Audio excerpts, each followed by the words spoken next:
Hispano Suiza. Hispano Suiza. Hispano Suiza. Hispano Suiza? What the frick? Hispano Suiza. Suiza. Hispano Suiza.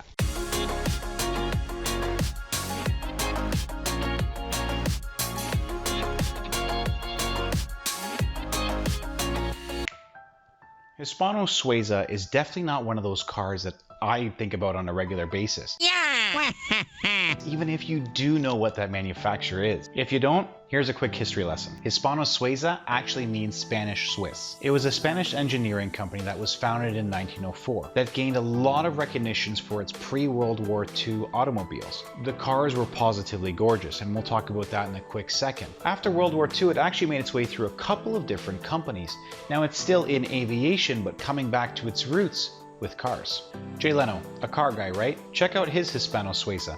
This 1915 car is absolutely gorgeous. A lot of cool details in old-time fashion, but the engineering aspect comes into it as well. Because the company was involved with manufacturing and engineering for aviation, the automobiles also got some really cool things as well. One of the claims to fame that this company has is the engineering and manufacturing of one of the first V8s used in an airplane. Although it's not exactly the same, a version of that V8 found itself in this car. The point of this brand was to be simple and elegant, relatively easy to fix while still competing with major cars and marques like the Rolls-Royces and Daimlers of the day. In the early days of manufacturing cars, there was a lot of common manufacturers that would make the underneath, the motor, the drivetrain, the suspension. Coach builders would build the body that sat on top. Gorgeous items, beautiful items, designed like you want as long as you had the money. Trims, leathers, cloths, whatever. That means serious luxury. We're gonna jump forward in the past here because in 1938, this absolutely gorgeous one-off car was made. This is the Hispano Suiza Debonair Xenia, a one-off coach-built car that is obviously gorgeous and sleek. Think about driving around in this car in 1938. It had cool features like independent suspension and a silky smooth motor as well. None of that matters though when we're talking about sheer style and elegance. Look at the flow and style of this car, the panels. You know those panels were handmade, beaten into shape.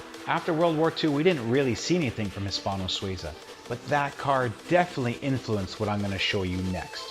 This is the Carmen. Right off the bat, it's polarizing. You love it or hate it, but you're still looking at it as though it's an art form. The Carmen was inspired by the granddaughter of the founder of the company. The idea of a woman who had unique style and a presence of elegance.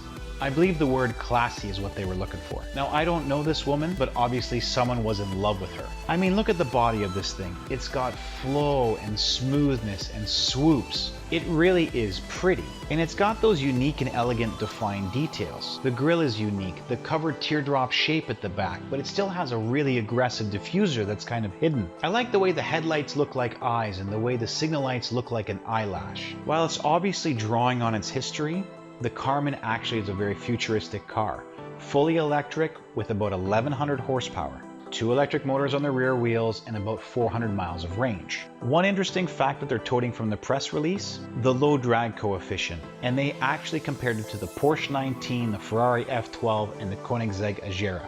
Now those cars are a little more track focused, and I don't think drag versus downforce was accurately represented here, but it is obviously a very slippery shape and they're proud of that. Is it a performance car or is it a rolling style mothership? I'm thinking the latter. For 1.65 million euros, I'd be a little bit more about the show than the go, and I think most buyers will be. You could drive this car anywhere and draw looks of admiration and maybe the opposite as well, but you'd really have that art piece that you're riding around in. And isn't that the specialness that you want? There'd be nothing else like it. If you were gonna spend all that money, of course you'd want something fast, but that's not necessarily all that it's about. Wouldn't you want some style and rarity and something that just felt special to be driving? Speed brings on a different kind of special.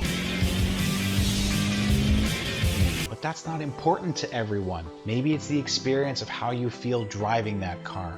If you drove this around to your next board meeting, Cool. to your yacht, or even the movie theater, doesn't matter what you do, you'd feel special. I'm the boss. Don't forget to share and hit that subscribe button. And remember, all gas, no brakes.